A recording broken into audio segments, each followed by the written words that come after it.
Welcome back, guys, to my Final Fantasy 13-2 Part 6 100% completion walkthrough. Hope you guys are enjoying this so far. In segment 5, we got the 3 key items, being Lightning's Knife, Snow the Cat, and the necklace for Sarah's engagement to Snow. So now what we're going to do is we're going to do our first ever side quest in this segment, and the reason being is one of the side quests gets us some extra points for the Crystarium to level up before our next boss battle, and two, it's on the way to get the fragment that we're going to get next to open up the time gate that is located at the meteorite site. So as soon as this loads up, we're going to go ahead and continue on our way over there. But nothing else so far that's too interesting. We're still in New Bodom, but we're going to be venturing out into the giant world that is Final Fantasy 13-2 very soon. So I'm going to go ahead and control Sarah. Later on in the game, I'm going to have to switch to Noel as my party leader because he has more health, and it's less of a pain if Sarah dies. I can just heal him with Noel. But those were our paradigm setups that we used. We have a double Ravager, dual Commandos, and Sentinels. So pretty standard, easy thing to do, and we're going to get same strategy as before.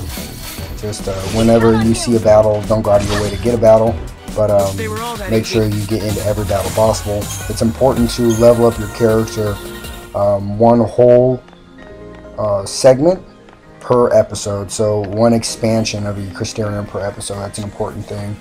But as you can see right here, we're going to go ahead and talk to Mel after this cutscene. No artifact yet, huh? No, instead my things are showing up in places they shouldn't be. I wonder if someone's trying to mess with us. I doubt it. No one here would do something like that. I guess not. Unless they think they're doing the right thing. It might not be a person at all. I mean, with time and space being warped everywhere, anything could happen, really. Right. And that's how your things ended up out here? It's not a bad theory. Okay, so maybe we should ask if anyone else is missing stuff. Let's head to the house and find out.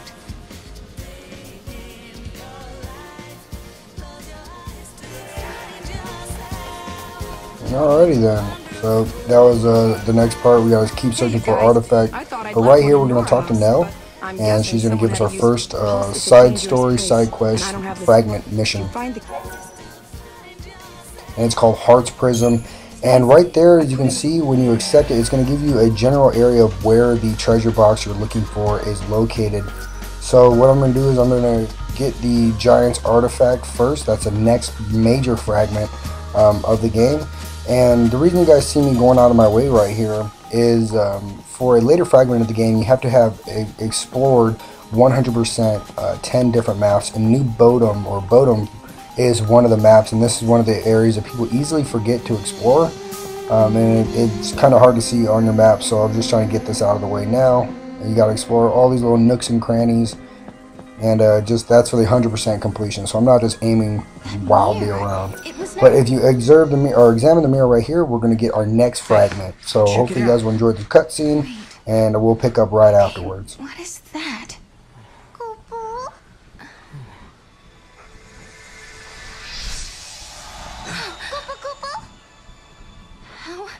How did that happen? It's a twist in time. Something that doesn't belong. Yeah. I think this is an artifact. We found an artifact, just as Noel said we would. Does this mean everything else he said is true? Did he really meet Lightning in Valhalla? Maybe. Once I step through the gate, I'll be leaving my friends, my students, and the village for who knows how long. Can you tell me, Lightning? Do I dare believe this man? So yay, that was our second artifact, or that was our first artifact, excuse me, but that was also going to lead to our second fragment. That was the Gaints Artefact, and that's going to go ahead and open up the time gate located at the meteorite impact site. And right here is going to be Take this another artifact live trigger and moment open that gate. with Sarah talking to Noel, But you still don't trust me, kind of do you? not trusting him I can see it in your eyes. and his motives. If there's anything you're wondering about or don't believe, just ask, and I'll try to explain. Well, there is one thing. What is it you want, exactly? A future that has people in it. I lived That was in the nice. end He of handed over days. the That was artifact very last child to instill born. trust. As I grew up, everyone I knew died, one by one, until eventually it was just me. All their dreams fell on my shoulders. I was their last hope. It was too much, so I left. Sure, maybe I couldn't go home again.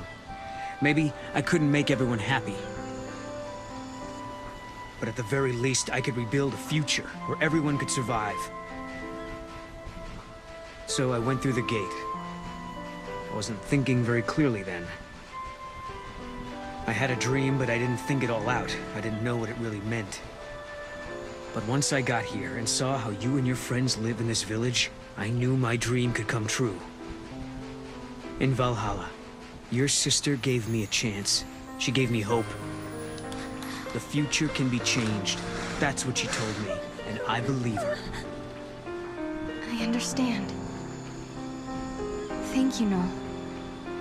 Thank you for telling me that.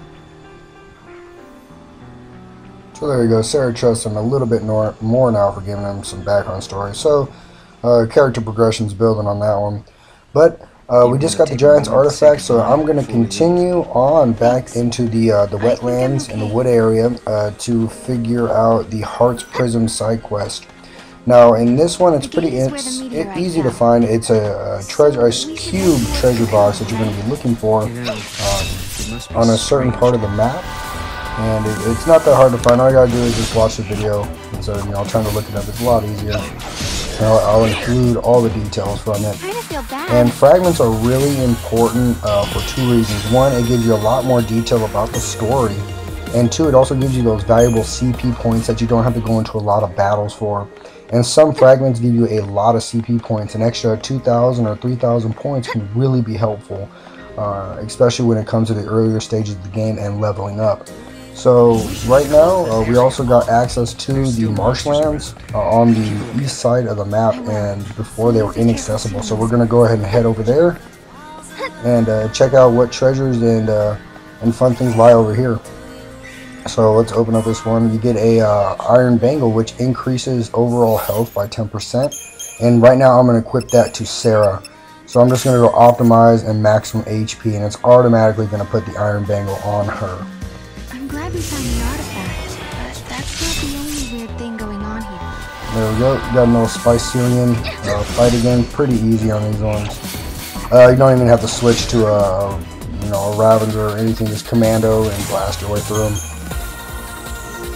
You mean like your friends and the way they act? So right here is an important part for later on in the game when we get the Moogle treasure hunt reveal. We're going to go back there, and that's a hidden treasure, and it's a story progression treasure chest, so we're going to need to get that later. But right there we also got our Phoenix down, so that's important. So once you jump up here, pretty easy. You're going to never mind, got into a fight. After this fight I'll tell you where to go.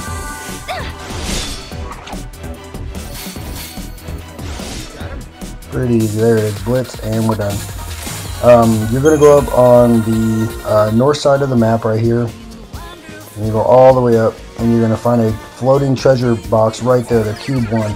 And that's going to contain the medical kit that Nell was looking for in the Hearts Prism side quest. So now that you have your medical kit, all you're going to do is just go back to Nell and talk to her and give it to her. And that's going to give you the completion and a reward. So these side quests are pretty easy in the beginning. They don't require too much trouble, and they allow you to get the extra CP to advance your players. So I highly recommend doing all of them. If you don't want to follow my 100% guide, but at least do the ones that are easy and that don't take that much time, and you can get some pretty hefty rewards for your troubles, and that's in the name of CP. And that's always important to have your players leveled in a certain way so you don't have really tough boss fights. So we got a Pulse Work Soldier here, just gonna chain him up and get this fight over with pretty quickly.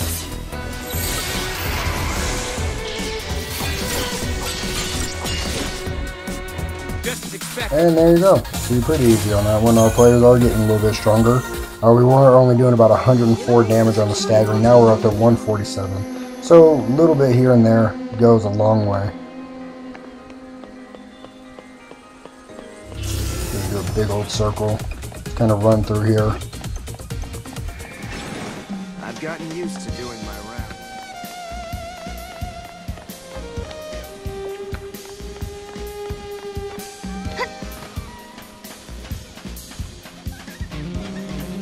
Yep, and there is no, so we're just going to go ahead and go up to her, give her the medical kit, and it's going to trigger a cutscene. I've been using this kit since I lived on Cocoon. Couldn't believe I'd lost it. It's funny how you get attached to these things. I'm sorry it's not much of a reward, but here. Ever seen a rock like this? I found it just over there. Do me a favor and try not to get yourselves hurt. I've got enough patience already.